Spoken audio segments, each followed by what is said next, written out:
naman will be our Secretary of the Interior and Local Government, Secretary Benhar Abalos.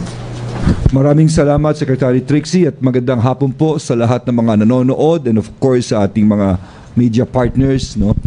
Kaya ho kami nagkaroon ngayon ng joint press con. Kung titignan nyo, ito'y interagency. Ito'y talagang pagkakaisa ng gobyerno laban dito sa cyber pornography or exploitation of children. No? Dahil hindi maganda ang nangyayari rito at in fact, yung record ng Pilipinas ay hindi maganda sa buong mundo. Ano ba itong online exploitation of children? No? Ano itong mga batas na ito? Dalawa po iyan. Ito yung Republic Act number 9775 o yung Anti-Child Pornography Act of 2009. At ito yung Republic Act number 92008 o yung Anti-Trafficking in Persons Act. No? So dalawang batas ang ating pagbabasihan dito. Next please.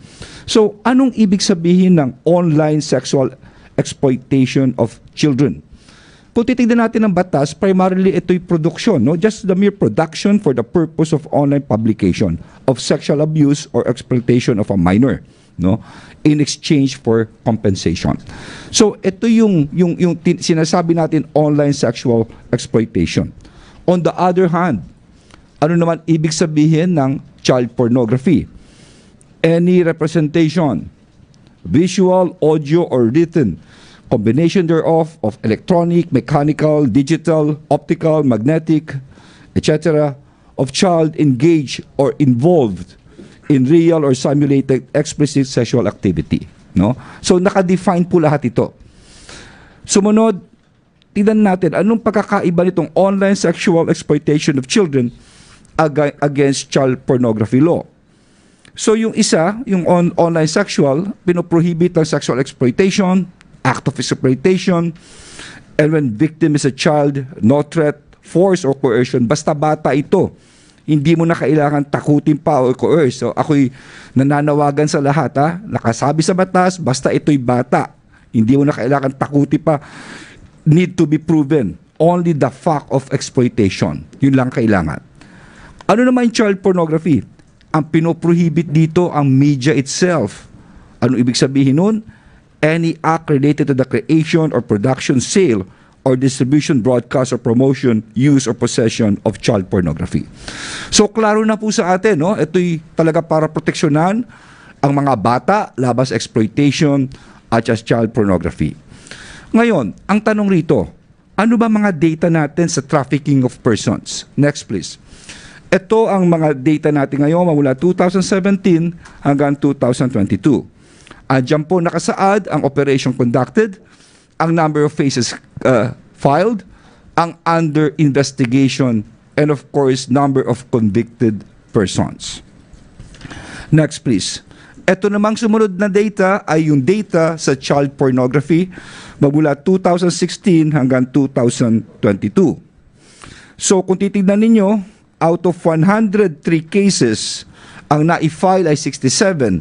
Ang nasarado ay 3 sa kasong ito. No? Next please. Bakit importante ito? Bakit ganong kahalaga na makikita ninyo halos lahat ng ahensya ng gobyerno, no, na may kinalaman talaga sa hustisya nandito ngayon? Pati of course si Ma'am Nikki sa United Nations. Napaka-importante nito dahil ito ang epekto sa mga bata. No? Kasi iniisip nila, camera lang yan. Sabi nga kanina sa akin ni Sec Erwin, yung iba pinapakita, walang ulo, but then, matindi ang epekto sa bata nito. At ito, nakalagay rito, aside from the fact that it violates the rights of the children, of course, marami pang iba. Feeling of shame, unworthiness, etc. Withdrawal and isolation, marami po epekto ito. Next, please. So ngayon, ano ang initiatives ng PNP laban sa child pornography? So, bukod sa ginagawa nila mga investigasyon, mga panguhuli, pagpa-file ng kaso, meron silang cooperation now with the National Center for Missing and Exploited Children, yung mga aling police program, MOA sa iba-ibang and conduct of lectures, etc. Ano naman ang initiatives ng DILG laban sa trafficking in persons and child pornography? Nakasaad po lahat yan. Bukod doon sa, tandaan nyo, ang DILG ay kasama namin ang kapulisahan po rito, no? So, bukod dito ay meron din kaming iniimbestigahan lahat, pinafalang kaso, meron din kaming mga cooperations sa ibang interagency, no? Next please. So, ano ang mga rekomendasyon na gagawin pa at dapat pa naming gawin? Of course, kailangan pag-igtingan natin, kaya andito si Secretary Ivan Uy, dahil ito'y kakaiba, ito'y technical, no? Kailangan mag-procure kami. Titignan namin anong benchmark namin, kung okay na ba kami ngayon, no? Okay na ba o kailangan pa bang gandahan pa namin itong software namin para sa online investigation namin. Of course, yung koordinasyon sa mga local government units, no? Capacity building hanggang barangay level.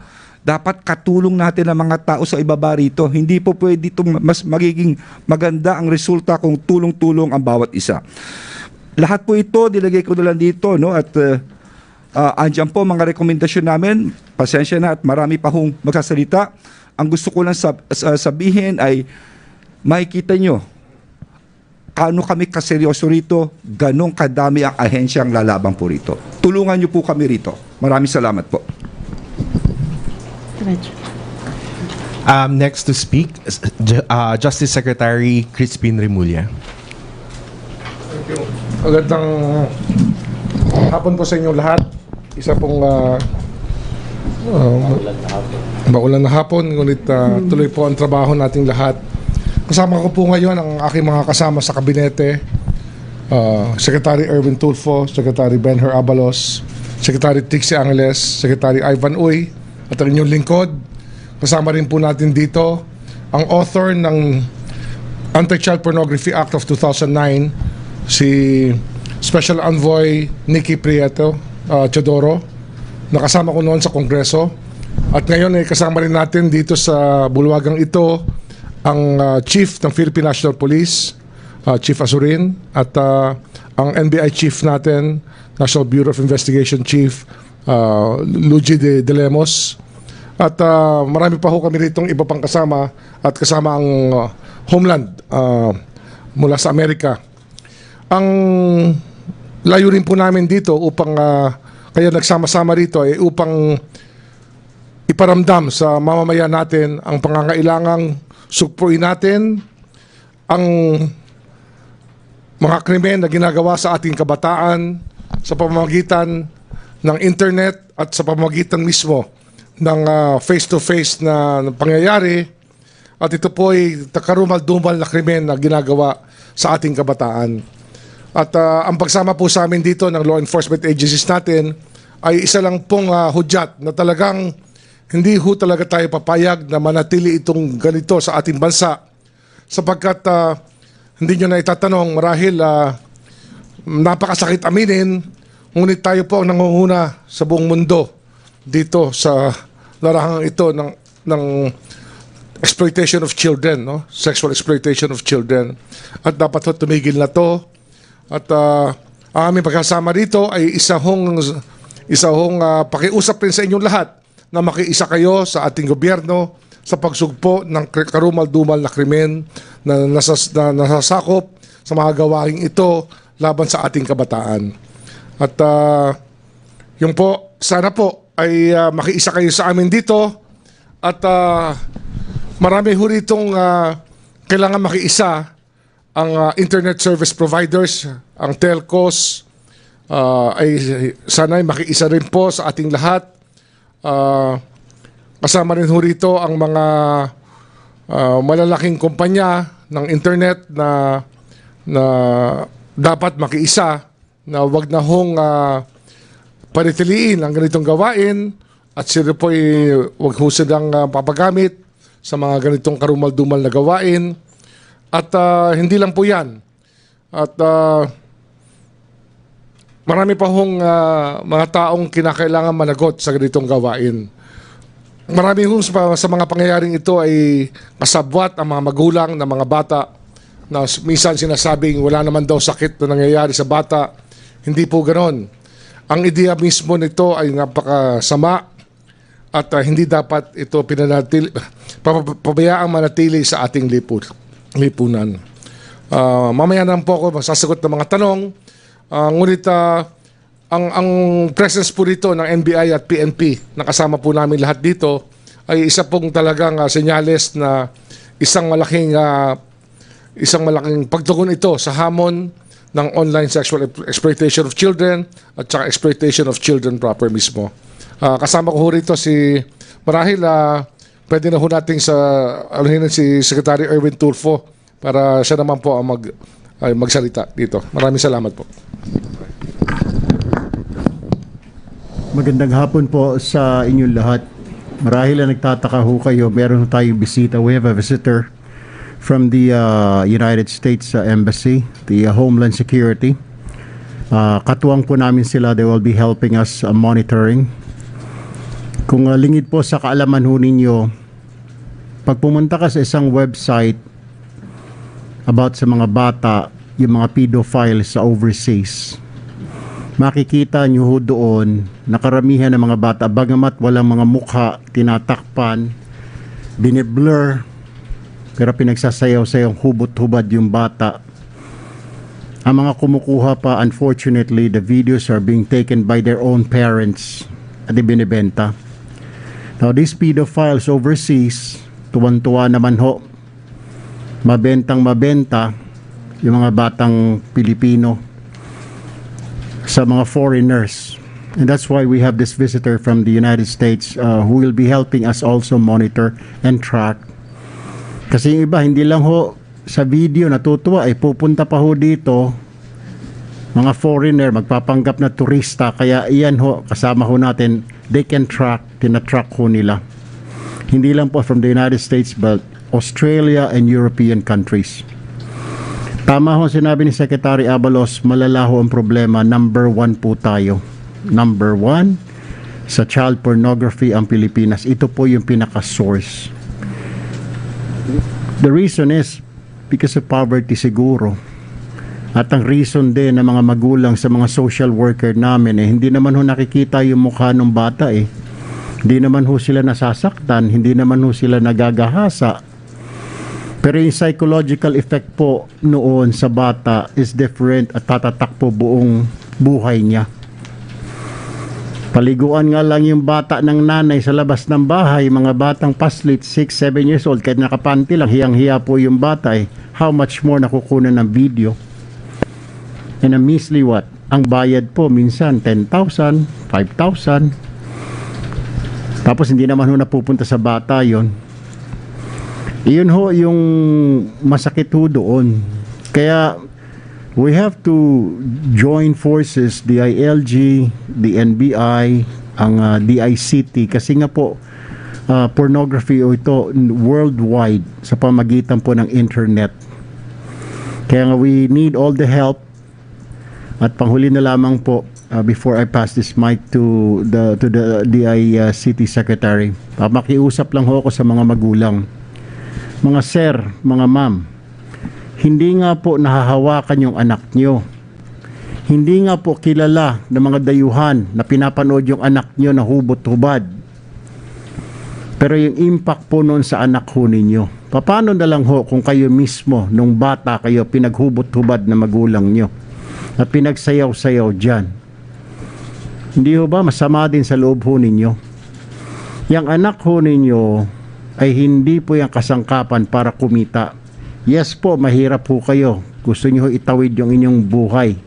Pero hindi po yung bata, not the child to make money for you and your family. Itigil ho nun natin yan. Kasi pangalawa, pag nahuli po kayo, kaso po ang abutin nyo. Labag sa batas. Kulong po yan. Number 2, yung bata ho, aalagaan na ho ng gobyerno at hindi na ho ninyo makikita yan hanggang sa lumaki. For example, kung yung anak nyo ay 5, 6, 7, 8 years old, nahuli po kayo, kustodiya po ng gobyerno namin ho yan.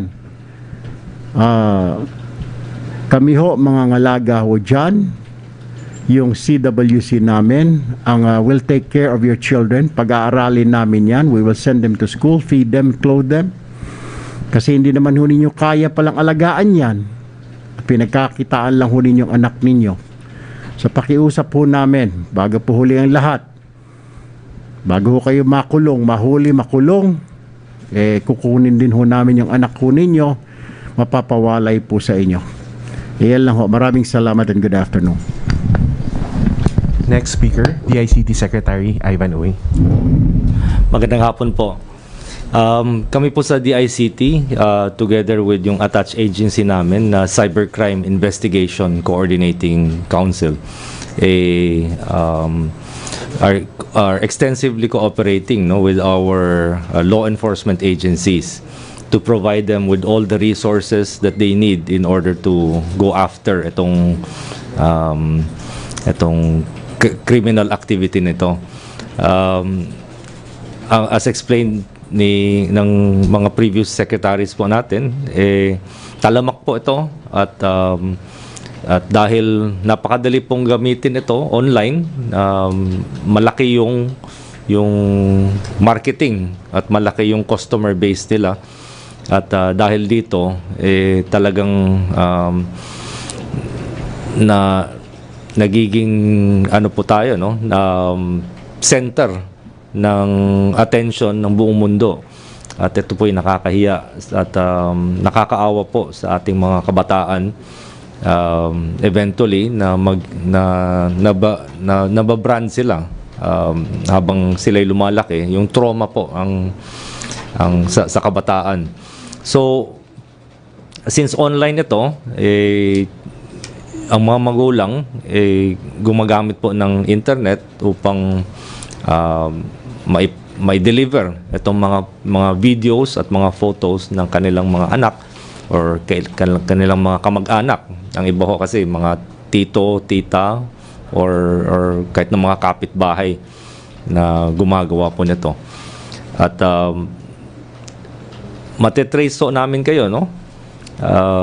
So warning po na ibinigay ngayon ng ating mga ahensya ng law enforcement is criminal act po ito. At sabi ho ni Secretary Tulfo, makukulong po kayo at matatanggal, mahihiwalay kayo sa inyong mga anak na inabuso ninyo at tinanggalan nyo ng dignidad.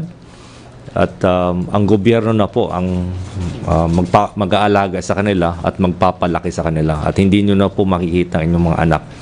So, pasensya na po kung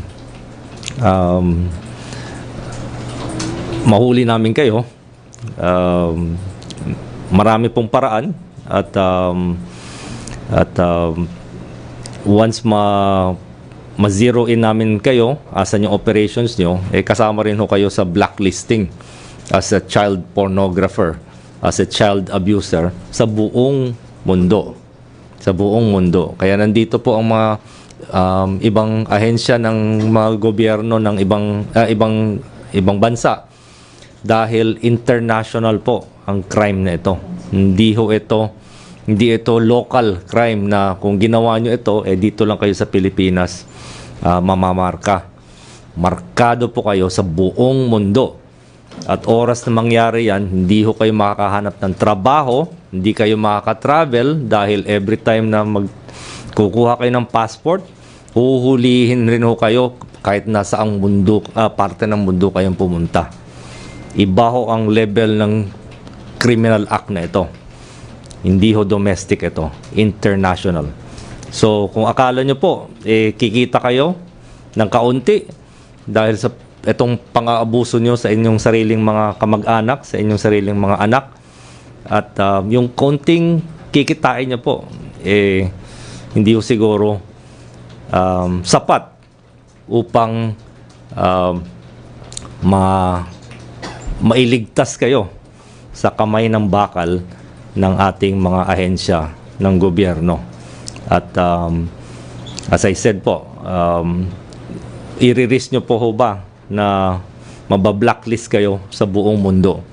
Paano ho kung may intention kayo na mag-travel, may intention kayo na magtrabaho, mag-apply ng trabaho, at markado na po kayo? So yan po ang kaseryoso ng itong offense na ito. Maraming salamat po. Next speaker, Philippine Special Envoy to UN, Ms. Nikki Teodoro. Hello, good afternoon. Hello, can you hear me? Yeah, good afternoon, ladies and gentlemen. I would like to congratulate this panel. It's absolutely amazing because second time ko na mag-serve dito. So this is the second president. The first president was PRRD and now PBBM, no? So this is a very fantastic group because it's united. And for the first time, let me explain. My job is to report in the UN anong nangyayari sa bansa natin. So now, I will be going there in September to announce that we're number 1 for child trafficking, online pornography. My bill, Anti-Child Pornography Act of 2009, that became a law, is something that has been modified because it's gotten so bad that we are actually number 1. Number 1 na po kami. In 2011, there was an Australian named Peter Scully who was actually torturing an 18-month-old baby by burning the body parts. Sinusunog yung body parts with candle wax. And then nagla-live streaming siya. At that time, 11 years ago, it was $10,000 per live streaming. So yung mga kliyente niya, big time, foreigners. And this went on until 2017. So he was arrested in 2014. He was put in CDO, but he was still doing his kalokohan in the jails. So we had to monitor that. And I monitored that with a group of cabinet members of PRRD. And he was finally arrested and charged, life imprisonment. He is the first to be charged life imprisonment because ang hiningi namin na dito siya ma-charge sa Pilipinas because he's hurting our children, our future. He has damaged our future. Those are the Filipino children that are being exploited. And as of 2022, it's up by over 280%. Why? Because it's easy to do. The children were locked up. Nakakuling mga bata kasama ng mga magulang, lola, tita, tito. So, may chance sila. Now, it's even cheaper. You can do it for 1,000 pesos. So, you can imagine how many sites are on right now that it's so easy to get on one site and then catch another site. Kung makuha man yung first site, may second site, may third site, may 100 sites after that. So, our job is so difficult. We need all of you to participate because they use all the IT, TV, the cell phones, the laptops. They use everything that cannot be traced because they use SIM cards. So we must also monitor and register the SIM cards and our biometrics because we have a problem kasi ngayon na yung mga foreigners, they don't need visas to come to our country. So it's very easy, pasok, labas, and they never get caught. They get Filipino counterparts to help them get the children, lure them with ice cream, and they come in because some of them are really street children that are not being monitored. Hindi sila na monitor ng mga kamag-anak, nasa kalye lang sila. So, bibigyan sila ng candy, bibigyan sila ng pagkain, papasok naman sila sa bahay. At that point, they're literally already jailed. And they are made to do sex things para mabenta lang online. And now it's getting so much cheaper that we are number 1. Now, isipin lang ninyo, kayo, media kayo, do you want me to tell that to the UN that we're number 1 for online pornography? Because I have to report. I will be reporting this in September to the UN. So, I'm very embarrassed. So, I'm very proud of this team right now because this team is in sync. But we need the media. We need the social networking of everyone to stop this because it's so lucrative. It's a billion-dollar industry. Billion na makukuha nila. But once you get caught and charged, you are charged internationally. And that's my job to go to the UN and tell them our problems so they can help us, suggest to us how to help us. In fact, right now, UK National Crime Agency, NCA, and International Justice Mission, IJM, the Philippine law enforcement agencies are receiving training through advanced investigating workshops organized and coordinated by IGM. That's UK-based. and cooperative increasingly with financial services provided to investigate OCSEA cases. So we are getting international help. But the problem is it's not fast enough. It has to be faster. It has to be faster by our help, not by foreign help. We have to help ourselves because we are damaging the future of our beloved Philippines.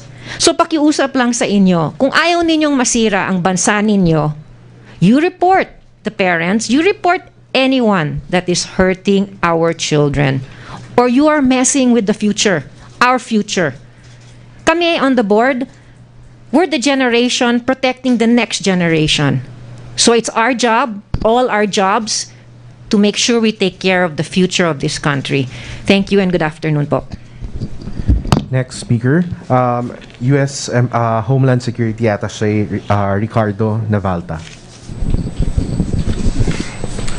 Good afternoon. I would like to thank the President Marcos. I would like to also thank the cabinet members, secretaries here, all the panelists on here. It's I've been here in the Philippines for 4 years now, and this is a remarkable time.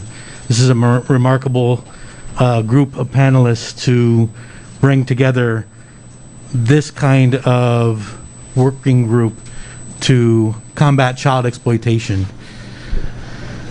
It was very challenging hearing what she had to say because as the blood of a Filipino and an American-born citizen, I have a lot of hope for both the United States and the Philippines. We at the U.S. Department of Homeland Security Investigations, we are fully behind the Philippines in combating child exploitation. We are here to develop best practices, help develop programs to not only stop foreigners or from the U.S. or from other countries from coming into the country to have access to Filipino children, but also educating the population as well. There are a lot of programs that the United States has that we will provide information on and hopefully be able to educate the community, teachers, parents, everyone that we can. The United States has been in a memorandum of cooperation with the Philippine National Police since 2018. That cooperation is based on a transnational criminal investigative unit that we work together side by side to combat transnational crime, transnational sexual misconduct, and child exploitation. We currently are in the process of adding the National Bureau of Investigation, as well as many of the other agencies, Bureau of Customs, Bureau of Immigration, the DSWD, into this program in hopes that we can work together to reduce the number of cases that come from the U.S. and foreign countries. We also work alongside with our counterparts from all the different countries, such as the UK, Australia, the Aussies, all of them. We also do a lot of training with them in order to help facilitate and better prosecute these kind of offenders as well. So I'm very excited and I'm very proud to be included into this working group, and I look forward to hopefully a better choice of conversation at the UN for the improvements that we'll make with this panel. So thank you very much. NBI Chief Director Medardo de Lemos. Magandang hapon po sa ating lahat. Ang NBI po ang investigative arm ng Department of Justice. At sa pamumuno ng aming bagong secretary, sinabi po niya na ang priority cases, isa sa mga priority cases na dapat pagtuunan ng pansin ng NBI ang OSEC, Online Sexual Exploitation of Children. Nais naming iparating sa ating mga kababayan that since 2019, ang NBI po ay nakasecure ng 29 convictions sa OSEC cases. Meron po tayo, dahil ito nga ay online, meron din tayong iniimbestigahan na child pornography, at since 2019, nagkaroon po tayo ng 46 active investigations sa child pornography. Ang mga initiatives po ng NBI ay nag-establish kami ng aming ATRAD, yung Anti-Human Trafficking Division sa ating headquarters dito sa Manila, at nagka-cluster din tayo ng ating mga human trafficking investigation groups in the 3 islands, Luzon, Visayas, and Mindanao. Nagkaroon din tayo ng mga designated contact persons pagdating sa online sexual human trafficking. Para malaman din ng karamihan, meron din tayong monitoring, online monitoring ng mga OSEC cases. At noon ngang July, naging resulta ng ating monitoring na ito, nagkaroon tayo ng isang successful operation sa Cebu, kung ilang mga kabataang lalaki naman ang naging biktima ng OSEC cases na ito. Kami ay nakikipagtulungan sa lahat ng ahensya sa ating bansa, sa ating mga counterparts dito sa ating bansa, at mga counterparts din natin sa ibang bansa na siyang nagbibigay din sa atin ng mga impormasyon tungkol dito sa mga OSEC cases. Tulungan din tayo sa ating mga payment centers kung saan pinapadala itong pera na bayad sa ating mga biktima. Kasi ang Pilipinas po ay ito ang mga biktima, hindi po tayo ang predators. Ang mga predators po ay nasa ibang bansa. At tinutulungan din tayo ng ating mga counterparts. Totoo po yun sa UK, sa Netherlands, sa US, tsaka sa Australia. Kaya katulad ng kahilingan natin dito, ng buong team na ito, kung meron din po kayo mga impormasyon na makakatulong para mapabilis ang investigasyon, meron po kaming hotline din sa NBI na maaaring tawagan. Maraming salamat po. Next, Chief PNP General Rodolfo Azurin Jr. Magandang hapon po sa ating lahat. So, in behalf po sa pamumuno po ng aming DILG Secretary, si Sec.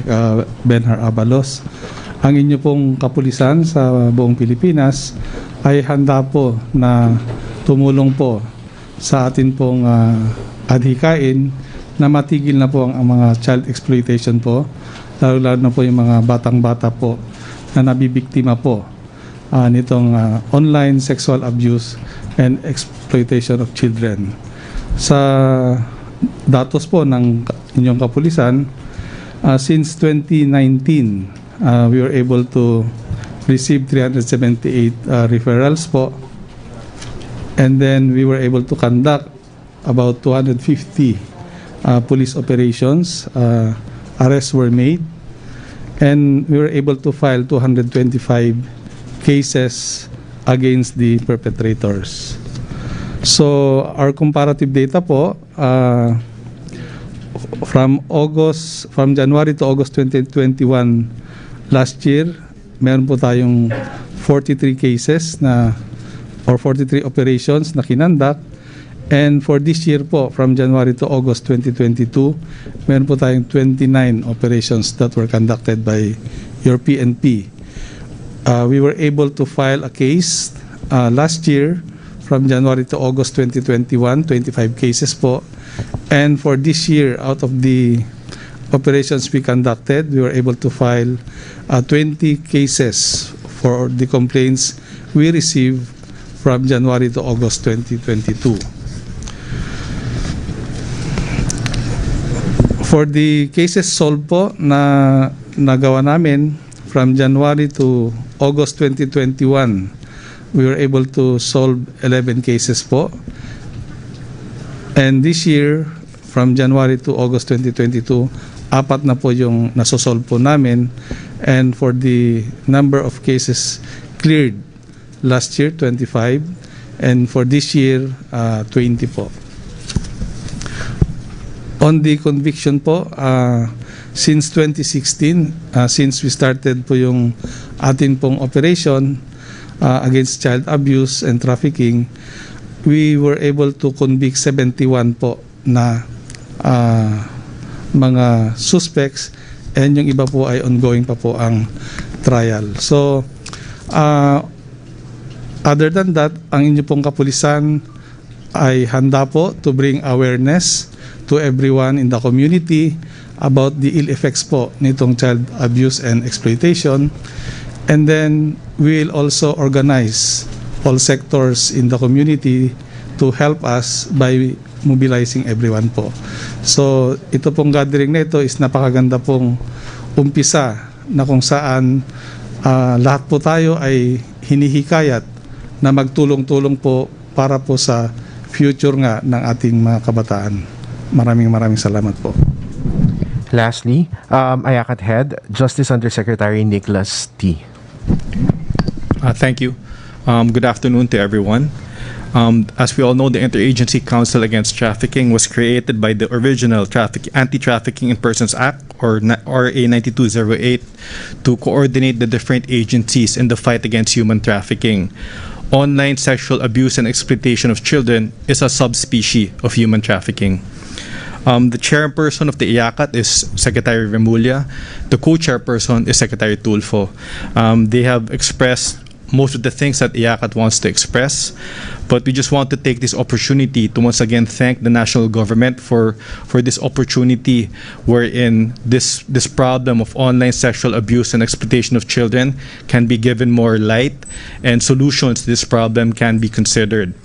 At the same time, we'd like to express our appreciation to the administration of President Rodrigo Roa Duterte, as well as the administration of PBBM, for the passage of two key pieces of legislation in this fight against online sexual abuse and exploitation of children and trafficking in persons.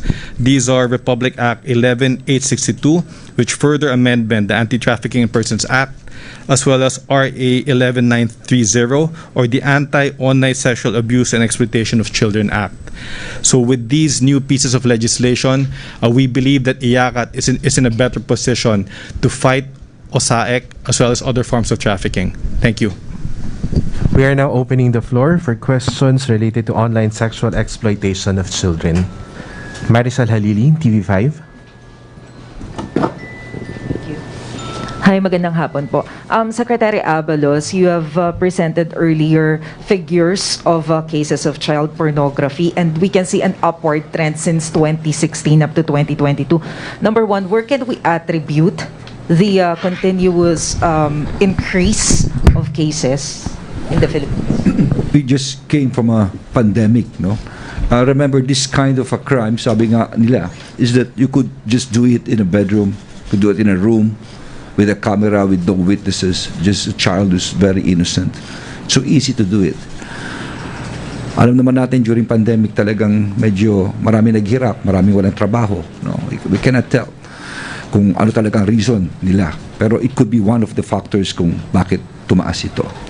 But what is important right now is that we're going to put a stop to all of this. We're going to show them that government is really serious about stopping them. Talagang nakakaisa lahat, may kanya-kanya specialty. Kami sa DILG, we're with the LGUs.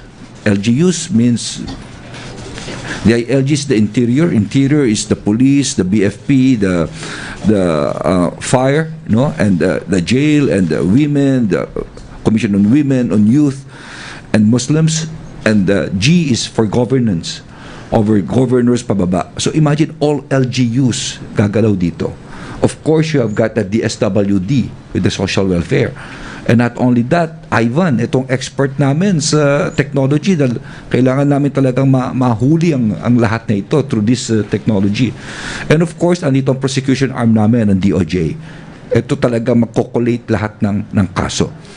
Not mentioning the fact that we have our friends from the United Nations, si Ambassador Nikki, and of course, Mr. Navalta of the Homeland, no? Importante yun. Dahil sa abroad, hindi ko na babanggitin pangalan niya, I've talked with the mayor sa isang probinsya. Ang laking tulong na nakatulong sa kanya ang Homeland. Nahuli nila. No? Pero ito sinasabi niya sa akin, alam mo, Benar, ang masaklap, nung nahuli namin, pinuntahan ako ng magulang eh. Sabi sa akin, Sino na magbibigay buwan-buwan ng pera sa amin? I think they're getting 20,000 or 30 a month. Sino na magbibigay? Galit pa yung magulang doon sa mayor at nahuli yung tao. Imagine that. Kaya tama ang sinasabi ni Secretary Erwin na baka iniisip ng tao dahil it's just a camera, wala namang nangyayari, kinukunan, etc. Pero hindi, mali. Bata ito eh. No? Yung panghihiya sa bata hanggang kalakihan niya yan. These are things na talagang di mo ramdam, pero paglaki niya, yung kahihiyan sa batang ito. So sana mamulat po tayo lahat dito, no? So yun lang po. What is important here is that nakakaisa kami rito, ang galing ng NBI, no? Ang PNP nandyan. So the whole department, pag kinalaman taga, full force po kami rito. Thank you. Thank you, Sec. Yusek, you have mentioned earlier na kailangan ni-amend yung ating law on child pornography. What particular provisions must be amended? Amended na siya. Yun anti-USAID law effectively amended the anti-child pornography law. Ano po yung binago doon? Madaming Yung mas binago. No? stricter. Tingin ko yung pinaka-importanting amendment dyan ay yung pag-identify ng USAID as its own crime, giving it its own definition, broadening the scope of USAID to cover those developments in child pornography that were that came about because of changes in technology. Thank you, sir. Kat Domingo, ABS-CBN. Good afternoon, sirs and ma'ams. For the cabinet secretaries, do we have data if there are particular hotspots in the Philippines that produce these illegal content? And do we also have data on which nationalities are the biggest consumers of these types of content?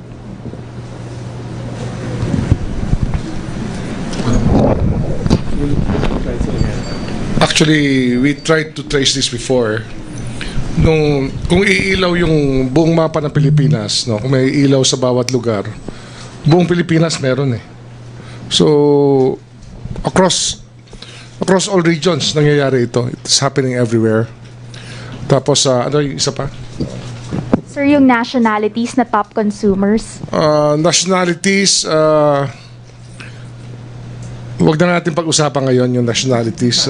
Better that way, no? Kasi baka mamaya sabihin na nag-ano tayo sa we're singling out some nationalities. Secretary, even if kahit regional lang po, is it European, American, Australian, Asian? A lot of European participation here. Second question po for Representative Teodoro. Ma'am, what seems to be the problem? What do you think is the biggest reason why the problem exacerbated despite the fact that a law was already passed more than a decade ago? Several things. One is because it's easy to come to the country, don't need a visa. Two, lockdown played a big part of parents actually, may I say, prostituting their children online, marketing their children online for profit. Then, the fact that it's easy to put up a site, you put one, you can have 10 at the same time. So, it's technology that's made it easier for these perpetrators to market their children or our children. And it's gotten easier and it's gotten more lucrative. So the lockdown played a big part, and now we have to play a bigger part in protecting our children by reporting it immediately. As you see in this panel, we're covering all bases. We're complete in this panel, so we're covering all bases. Last question for Mai and for Secretary Uy, what is the DICT doing to address the problem? Will it only be a matter of blocking certain IP addresses, certain websites, or is the problem so pervasive that you have to monitor, let's say, Facebook marketplaces or even chat groups and apps? Actually, we're doing everything. We're covering all aspects, whether it's social media, whether yes, and also how they're marketing it on websites, and at the same time tracing the following the money trail, because these all go to a central payment group that actually collects this money. So, but most of these are located abroad. So we're working with AMLA. We're working with our international partners to locate really where the payments are being made, and then once we track them, then we work with these international agencies on how to stop the money flow.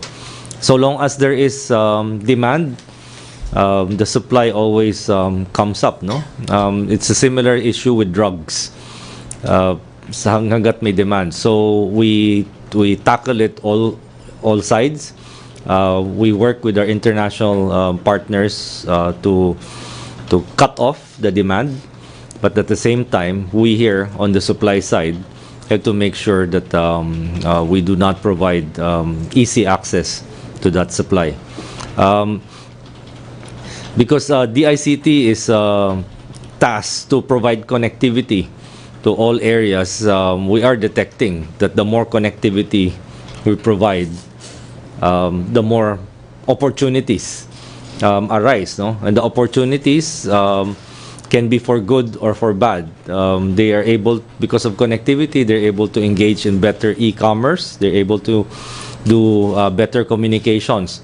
But the criminals also exploit that connectivity, that access to the people. So we also have to push for better online education as the content once we deploy more connectivity.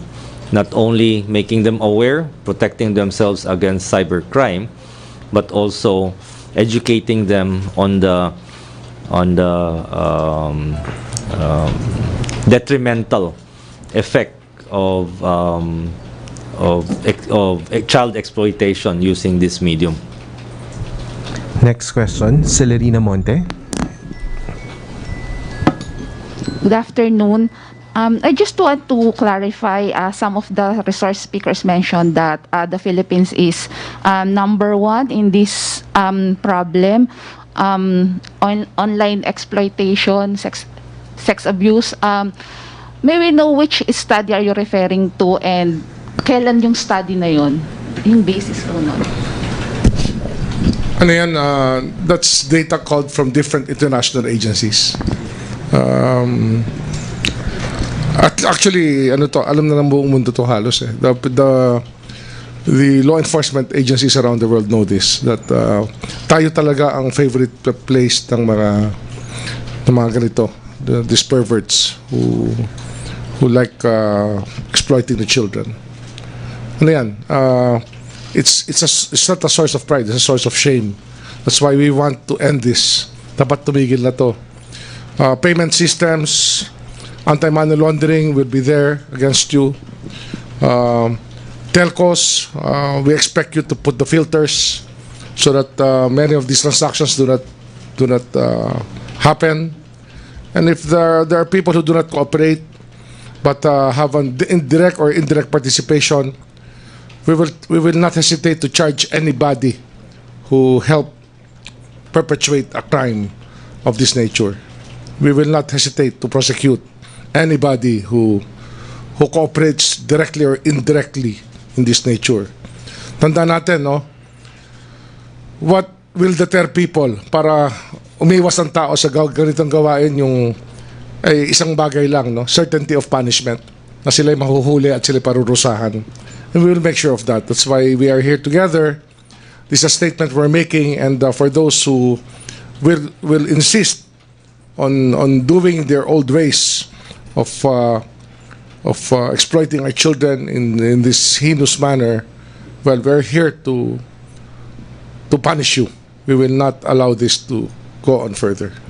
Sir, since when po number one ang Philippines, and during the previous administration, the Duterte administration really focused on war on drugs. So this time, prior to the pandemic, are you saying that the Marcos administration will be declaring a war on this online sexual abuse and exploitation of children? Yes, we are declaring a war on this. So kaya magkakasama kami dito ngayon sa kwartong ito. lahat na ng pwedeng gawin ng bansa para dito. 100% of law enforcement is here, as well as 100% of jails and correction facilities are here. The BJMP and the Bucor under us are here to make sure that we have reserved a place for those who insist on doing what they do. No? So law enforcement and jail is here with us, as well as the people, the DICT, the NBI, the PNP, their cybercrime units are here. Will be there for anybody who still will insist on perpetuating this crime. Last question on my part. Si Sec Tulfo will answer your question also. Just add into that, ma'am. This problem has been ongoing. Unfortunately, the focus was on pandemic for the past 2 years. Yung mga lockdowns and all in the news. Now it's in the media too. Nakafocus tayo sa pandemic. We focus on war on drugs. We focus on graft and corruption. We left out, us in the media, itong child pornography, sex exploitation. But it has been going on. Yung mga investigative programs sa TV, they've been dealing this. As a matter of fact, ABS-CBN before was already dealing this 10 years ago, before they were shut down. TV5 was dealing with this because I was part of it, that program. So matagal na itong problema, hindi lang na-address because we are so busy with other problems. Yun nga, pandemic, then war on drugs, meron pa tayong terrorism sa Mindanao, and then we have graft and corruption. Ito yung mga issues na natatabunan siya, pero it has been there, and it's a big problem, pero hindi nabibigyan ng pansin. Kaya right now, this administration is keen and very serious in stopping this. So tama si Secretary Remulla, tama si Secretary Abalos, and everybody here in this room. We are declaring war against this, and this is the time now and here. Last question. Do you have any estimate or can you quantify how big is this quote-unquote industry in the Philippines? Well, for it to be number one, malaki ito in the world. Just imagine kano tayo kaliit na bansa. Diba? Just imagine the problem here right now. At ito yung mga batang walang kalaban-laban. Kaya yun nakakagalit dito. No? So, di ba? Basta this is now a statement. On this day, we're going to make a statement. Quantify. Yeah. Quantify, well, it's hard to give numbers. It's hard to give numbers right now. But the mere fact we're number one, that speaks for itself. Next question, Vince Lopez, Manila Standard. For DOJ Secretary Remulla, good afternoon po. Knowing the severity po of the child sexual exploitation here in the Philippines, will the Justice Department consider the sexual exploitation for children be a part of the heinous crimes? It is a heinous crime. It is a heinous crime, and we have a cyber unit in the DOJ to really take care of this. We have at least 2 task forces that are organized for this purpose, and we've actually early in July we met about this already. I met with the NBI already about this matter early in July. So we've been quietly organizing. So this announcement is just there because. I had a discussion with Secretary Abalos and Secretary Tulfo and Secretary Ivan, and we said that it's better that we have a common front and we have a one concerted effort together. Talagang dapat talaga wakasan na to. We have to stop this. We have to stop this. For DICT Sec, Sec, good afternoon din po. Makikipag-coordinate po ba ang DICT sa National Intelligence Coordinating Agency to locate these mga locations na may child exploitations na nangyayari?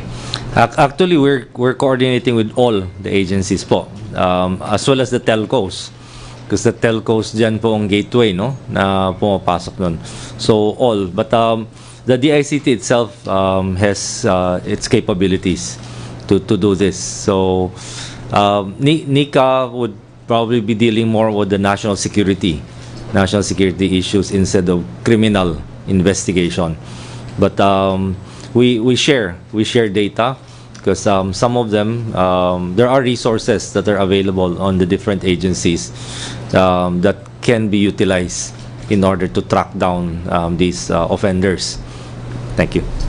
Jinky Baticados, IBC 13. Good afternoon po, ladies and gentlemen. Ang tanong ko maaring sagutin ng kahit na sino pong secretary.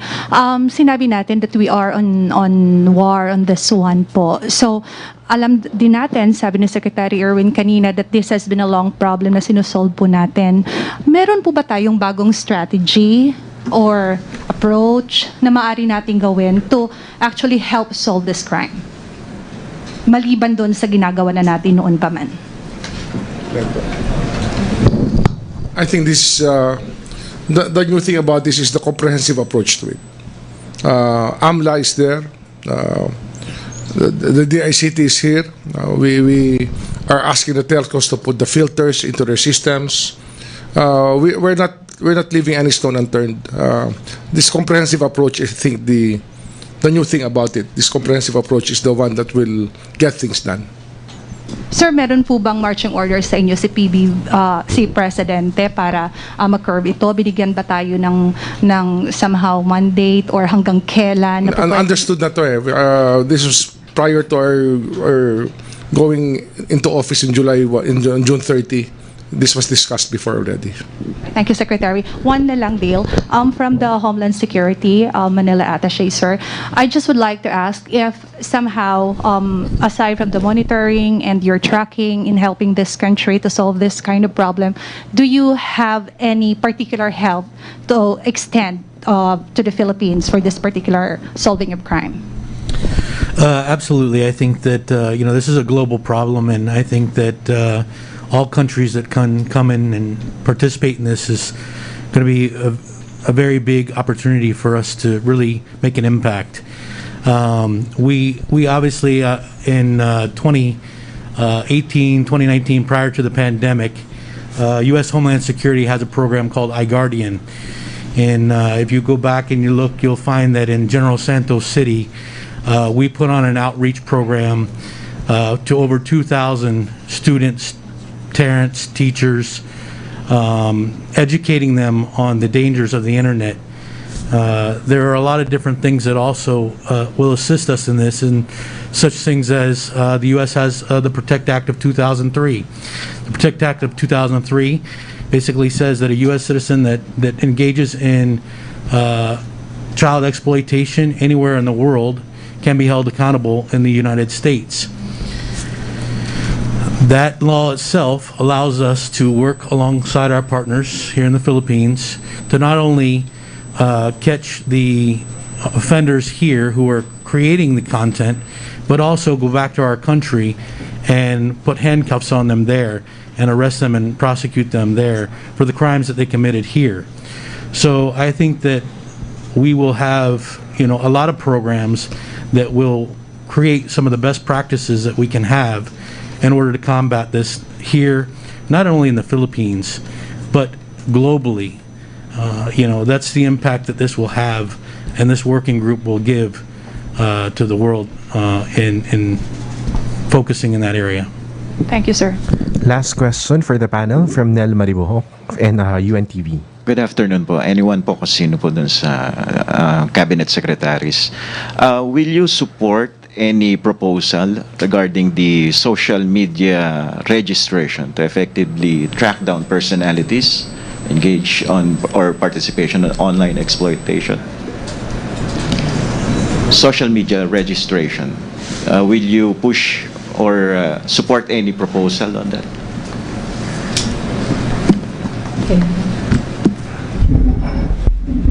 There was a law that was passed which required some kind of registration before, that was vetoed by President Rodrigo Duterte. So there is no law. In order to require online legislation, there has to be a law, because otherwise the Constitution guarantees free speech. So right now, there is no requirement of any online registration. This is without prejudice to any rules pertaining to the various agencies like the DILG and the DOJ, pursuant to whatever directive they will be given law enforcement. Thank you. Before we continue with the briefing of Press Secretary Trixie Angeles, may we ask Secretary of Justice Boying Remulla for his closing statement? Nais po namin magpasalamat sa inyo lahat sa pagkakataong ito at sana magtulungan po tayo na wakasan itong madilim na yugto ng ating kasaysayan na bilang mga Pilipino. Magtulungan po tayo na wakasan po ito. Maraming salamat po sa inyong lahat. We are now opening few questions for Press Secretary Trixie Cruz-Angeles. Eden Santos, Net 25. Maulang hapon po sa inyong lahat. Regarding lang po dun sa kung ano bang ginagawa ng paghahanda ngayon ng DSWD dito po sa Bagyong Florita, especially po dun sa relief operations and evacuations, pwede rin po si Secretary Benhur Avalos. Thank you po. Madam, bago po isagot ni Sec Erwin, magpapaalam na po ang ating mga panauhin. So, okay. Maraming salamat, Sec Boy. Maraming salamat, Ma'am Nikki. Yung mga telecommunications, kailangan magdayan namin. Nag-message sa akin, sabi ko, okay, confirm na yan. Okay, maraming salamat, Sec Ivan. Sec Benhar. Ay, dito pa pala si Sec. Okay. Alright, Sec Erwin, please. Yeah. Naka-preposition na ho kasi yung mga food packs ho natin sa mga regional offices, Region 1 and Region 2. And then, ibinaba na rin po sa mga satellite offices namin, dyan po sa Vigan. Yung ilang pong LGUs natin from Ilocos Norte, sinundo na po yung mga food packs nila kasi may transportation po sila. Hindi naman ho namin kayang dalhin bawat bayan nila. So, napadalhan na po. Pero kanina na-serve na po namin yung mga residente po, yung ilang mga evacuees, pero nakauwi na ho as reported to me right around 12 noon, nakauwi na ho yung karamihan, pati yung dalawang family ho, nakauwi na rin dito sa Ilocos Norte. Pero gayon pa man, natira na po sila ng pagkain. We are closely monitoring po itong Region 2, itong Isabela na currently binabayo po ng signal number 3 ng bagyo. So doon po nakabantay ho tayo. We have alerted all our regional offices sa CAR, Region 1, Region 2, and Region 3 are on standby now. Just in case kailangan po ng tulong, aakyat po. Ganun ho ginawa na natin ngayon. May clustering po tayo ng mga regions. So, lahat po ng regions sa Luzon, magtutulong-tulong po yung pinakamalapit, mag-aayuda. Like what we did in Abra, ng nilindol pong Abra, Field Office 1, Region 1 and Region 2, nagdala po ng ayuda. Pero so far right now, yung buong region ng ito pong Luzon cluster are on standby, naka-ready. Lalong-lalo na po yung National Resource Operation Center namin, yung pinaka-warehouse po namin sa Pasay, naka-ready na rin ho. Pero don't worry ho, we have sufficient, we have over 100,000 food boxes po na naka-standby lang po sa amin sa Regions 1 and 2.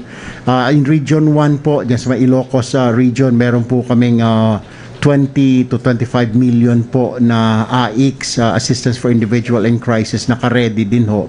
So, nakabantay ho kami. Evacuations, ganun din, mga evacuation sites naka-ready na rin with the help of the with the local government units. Kasi ang mangyayari ho dito, ma'am, usually, ang napag-usapan na ho dito ay ang pinaka first responders po ay LGU. They'll be the first one to feed yung kanila pong constituents.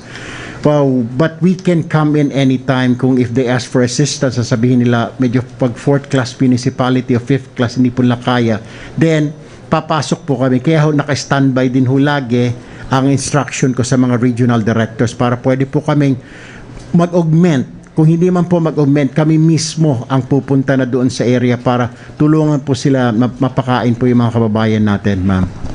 Okay. sir, kasi we heard, bago pa man po ito, di ba, ito na yung binabanggit ng Pangulong BBM na pinangangambahan niya na yung nilindol na mga lugar, special sa Abra, is kabilang po doon sa mga lugar ngayon na dadaanan ng bagyo, if I'm not mistaken. So yung pong flash flood and landslide ay nagbabadya po yan. Meron po bang ginagawang hakbang ang DILG sa pamagitan po ng mga LGUs, mga official, mga local executives, para naman po maiwasan na magkaroon pa ng mga mas malalang insidente po ng flash flood and landslide? Well, actually, na-foresee na po ito noon. Kamukha ng sinabi ng Presidente. Kanina ho, galing kami sa cabinet meeting. Ito nga ang binili niya. So in short, talagang naka-monitor, naka-identify na po ang mga evacuation centers dito. And just like Secretary of DSWD, we are in constant touch with our local government unit partners na nasa baba po. Lahat naman po ito, may in place na po itong mga gagawin po rito. Of course, andyan na yung pagkain, andyan na yung tubig, lahat po iyan, nakahanda na rin. Monitor po namin hanggang mamaya. Add ko lang pala yung kanila lang, ngayon ko lang pinakuha yung topic, just so makasigurado lang ako yung topic natin kanina. Kasi it's about child pornography, or child trafficking.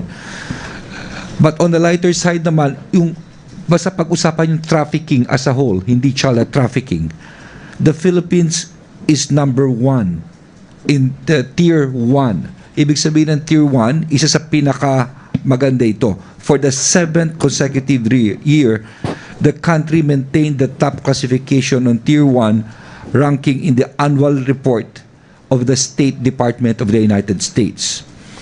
Okay. According to the State Department, countries and territories under tier 1 have governments that fully meet the minimum standards of the U.S. Trafficking Victims Protection of 2000 in eliminating human trafficking. Bakit ko sinasabi ito? Kung nakafocus sa isang bagay, kayang-kaya, So yung sinasabi nga kanina ni Boying, it's just that ma-focus lang natin to, sigurado matatanggal natin na itong sa child pornography and of course itong child trafficking na ito. Okay? Sige. Last question, Ivan Mayrina. Secretary Angeles, ma'am. May we know what came out of the meeting of the President with the newly installed officials of the SRA? We will be making an announcement later on. He did discuss the ongoing crisis, but that's the extent that we can reveal the details. Remember that these officials just swore in, so immediately after that, he convened the group to apprise them of the situation, get recommendations, and plan a course of action. Ma'am, may we get the palace statement on the privileged speech of Congressman Libanan, the minority leader? Ang sabi po niya, dapat, in his words, to curtail the cartel, we need a full-time chief executive and a full-time agriculture secretary. Ano po masasabi ng palasyo dito? We have no reaction to that. There are also other questions pertaining to supposedly the testimonies that are being given during the course of the legislative investigation. We will not comment on those as well because it is in the hands of the committee or the legislature which is conducting the investigation. We'll wait for it to complete the investigation. As to the raids in warehouses, inaasahan po ba natin magpapatuloy ang mga ito? Yes, patuloy po. Thank you very much. By the way, they're the exercise of visitorial powers. Exercise of visitorial powers. That is noted. Thank you, Secretary. Maraming salamat, Press Secretary Trixie Cruz-Angeles, DILG Secretary Benher Abalos, and DSWD Secretary Erwin Tulfo. Maraming salamat po. Iingat kayo malakas ang ulan. Maraming salamat, Malacañang Press Corps.